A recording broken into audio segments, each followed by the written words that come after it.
तर आता आपला निफ्टी 50चा प्रिव्हियस चार्ट आहे. तर याच्यामध्ये काय जास्त आपलं एकदम सिंपल आणि सॉर्टेड हे असतं ट्रेड आहे. काय करायचं आहे, मार्केटने प्रिव्हियस डे लो काय लावलाय तो मार्क करायचा आपल्याला.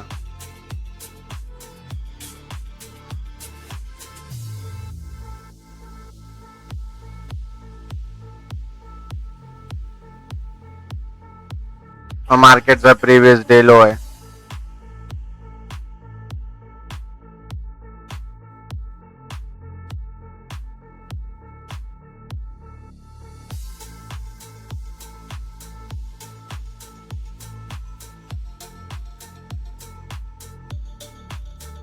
मार्केटची कालची क्लोजिंग आहे.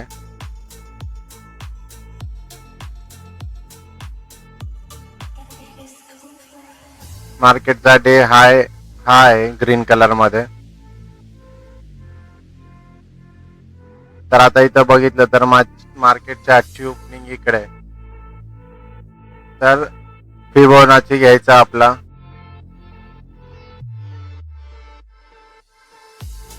कालच्या डे क्लोजिंग पासून आजच्या कॅन्डल क्लोजिंग पर्यंत आपण आलो.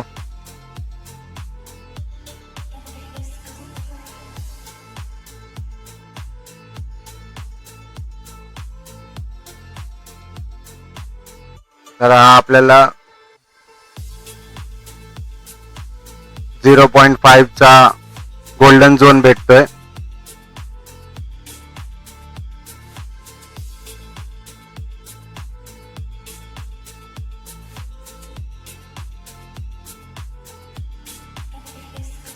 तर मार्केटचा अजून मुवमेंट साइडवेज असंच आहे ना. मार्केटने स्वतःचा 5 मिनिटाचा हाय ब्रेक केला, नाही स्वतःचा 5 मिनिटाचा लो ब्रेक केला. गोल्डन पॉइंट वरती अजून हाय मार्केट.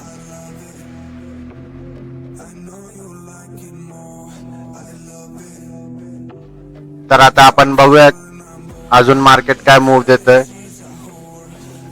वेट करूया आपण अजून. जर आता या सिच्युएशन मध्ये मार्केटला बघायचं बोललं तर आता आपण बघितलं की मार्केटचा 5 मिनिटाचा हाय 5 मिनिटाचा लो ह्याच्या आतमध्येच मार्केट ट्रेड करते.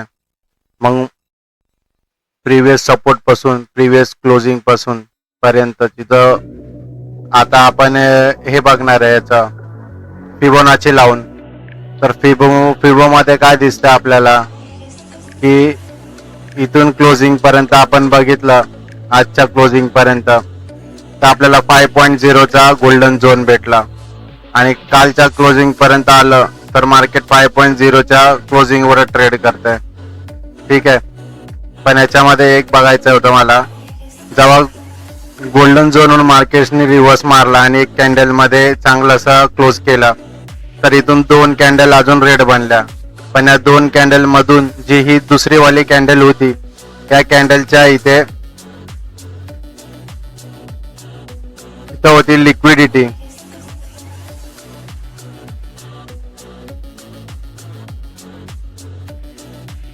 ही लिक्विडिटी झाली स्वीप आणि कॅन्डलने केला इथून या लिक्विडिटीला स्वीप. जर या लिक्विडिटीच्या लाईन पासून जर मार्केट खाली ट्रेड करतो तर आता सेल साइडला पोझिशन बनवायची या खालच्या प्रिव्हियसच्या सपोर्ट झोन पर्यंत. या गोल्डन झोनला ब्रेक करून इथे एक सायकोलॉजी नंबर आहे राऊंड फिगर 24,700. जर हा 24,700 चा नंबर मार्केटने ब्रेक केला तर मग मार्केटमध्ये आपण एंट्री बनवू शकतो कालच्या डे क्लोजिंग पर्यंत. बघितलं मार्केटने त्या लाईनच्या खाली ट्रेड केलेलं आहे. तर ही कॅन्डल क्लोज झाली पाहिजे फक्त त्या कॅन्डलच्या खाली.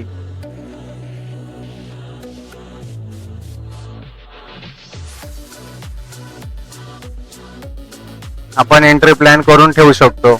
GTT order, smart order.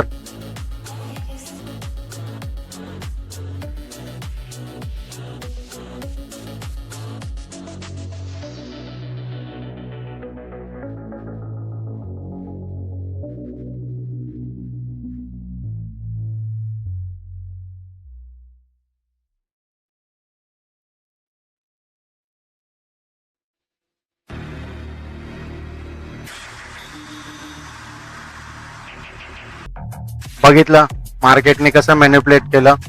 इथं लिक्विडिटी स्वीप केली, परत इथं इन्व्हाइट केलं आणि इथे बायर साईडचे हे बनवले स्टॉप लॉस.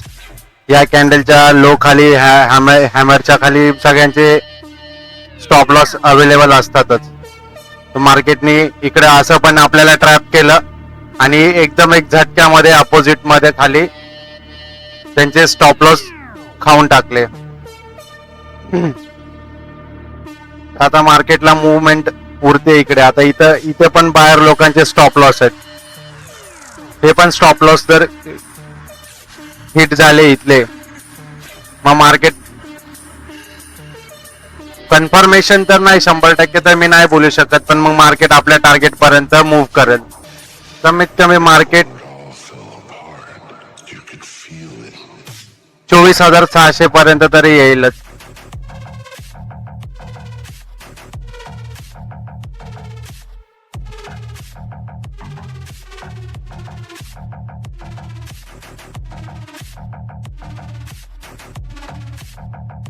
येतोय मार्केट खाली येतोय अजून चांगला.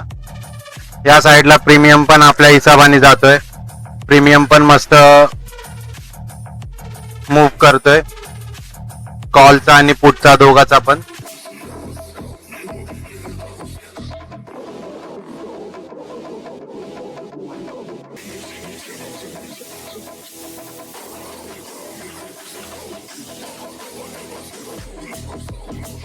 तर आपल्या अजून सायकोलॉजीच्या हिशोबाने चालतोय ट्रेड आपला. इथं प्रीमियम मध्ये पहिला टार्गेट मी सांगतो कुठे. आपल्या प्रीमियम मध्ये पहिला टार्गेट आहे हा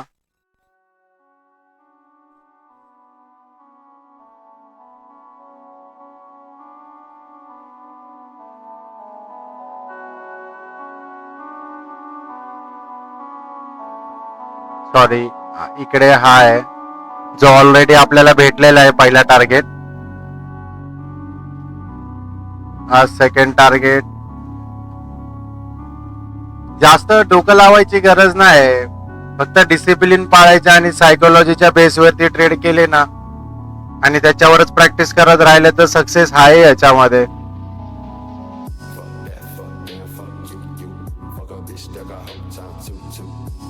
फक्त सायकोलॉजीच्या बेसवरती एवढा ट्रेड आता जिथून एंट्री झालेली आहे आणि जेवढे आता आपल्याला टिप्स भेटलेले आहेत, तर आपल्या इन्व्हेस्टमेंटच्या कॅपिटलचा जो पर्सेंटेज जर आपल्याला परवडतोय, बाबा समजा आता आपण एक 25-30 हजार रुपये इन्व्हेस्ट केलेत आणि त्या अकॉर्डिंग 25-30 हजाराच्या अकॉर्डिंग आपल्याला प्रॉफिट 3-4 हजाराचा दिसतोय, तर भाई इनफ आहे, मारा एक्झिट.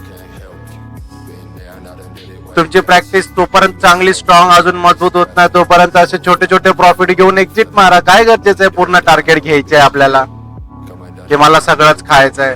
आपल्याला घरात जेवण बनवलं 5 माणसाचं टोप भरून भात असो तर का आपण एकटे खातो का तेवढा? थोडं खातो बाकी तर ठेवून देतो.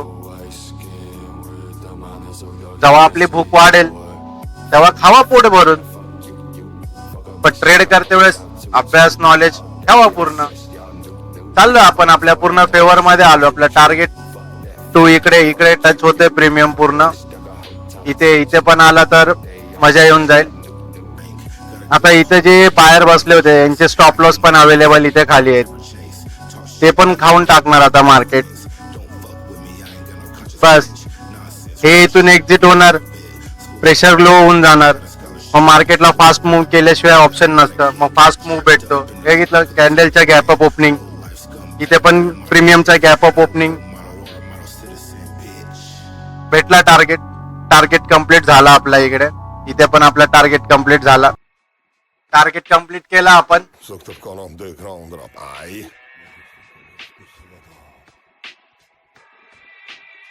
प्रीमियमचे टार्गेट कम्प्लीट झाले. प्रीमियमचे टार्गेट लागले तेच इम्पॉर्टंट आहे. मेन मार्केटचा मुवमेंट कसा दाखवतोय ते फक्त आपल्याला रीड करण्यासाठी ठीक आहे.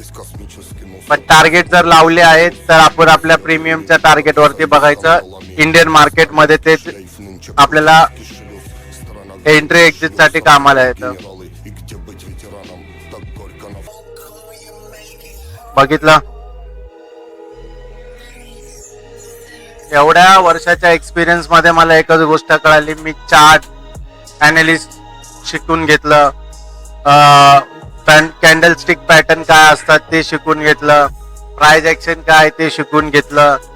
बरेच छोट्या छोट्या गोष्टी थोडं करत सगळं शिकलो. पण ट्रेड मध्ये असं म्हणतात ना की एवढं शांती फील होत नव्हती. पण जेव्हा सायकोलॉजीच्या बेसिसवरती ट्रेड करायला चालू झालो त्या टायमाला मला समजायला लागले की ट्रेड कसे पकडले जातात. ते जेवढे पण आतापर्यंतचे जे म्हणतात ना की तुम्ही हे शिका, ब्रेकआउटच्या नंतरून एंट्री करा, लो ब्रेक झाला इकडे मार्केट त्या डायरेक्शनला मूव्ह करेल, भाई हे सगळे ट्रॅपवाले नॉलेजच्या गोष्टी आहेत. फक्त सायकोलॉजीच्या बेसवरती तुम्ही जितकं ट्रेडिंग शिकणार ना तेवढ्या लवकर प्रॉफिटेबल होणार.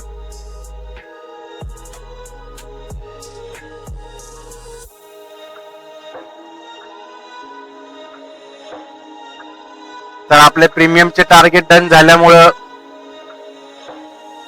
मला इथं टार्गेट पूर्ण कंप्लीट दिसतोय, त्याच्याशी काय मॅटर नाहीये. बघितलं, घेतलं ऑलमोस्ट सगळं टार्गेट घेतलं आपण सगळं. जर बघायचं बोललं तर इथे प्रीमियम मध्ये पण 1 2 3 सगळे झाले इथपर्यंत. पूर्ण मार्केटचा लो पण यांनी 5 मिनिटाचा हाय पण ब्रेक केला, ठीक आहे. आणि इकडे पण मार्केटने प्रीमियम पूर्ण हे केलं. आता इथून पूर्ण एवढं रिट्रेसमेंट घेतलेलं आहे मार्केटने, परत एवढा एक पुल बॅक येतोय, एवढी मोठी स्वीप बनलेली आहे. फक्त सायकोलॉजीच्या बेसवरचा ट्रेड आहे. बेसिक नॉलेज तर छोटं मोठं फार पाहिजेच असतं सगळ्यांना, पण ट्रेडला जितकं सायकोलॉजीच्या बेसिसवरती ट्रेड केलं जाईल ना तेवढं विन रेट वाढतो आपला.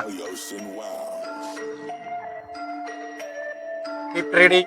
आरबी प्राईम ट्रेडिंगला सबस्क्राईब करा, लाईक करा, तुमचे गोष्टी मला शेअर करा, तुमचे रिव्ह्यू द्या मला. आणि माझं पण काय चुकत असेल समजत नसेल तर मला विचारा, कारण तुमच्यासोबत मी सुद्धा शिकत आहे.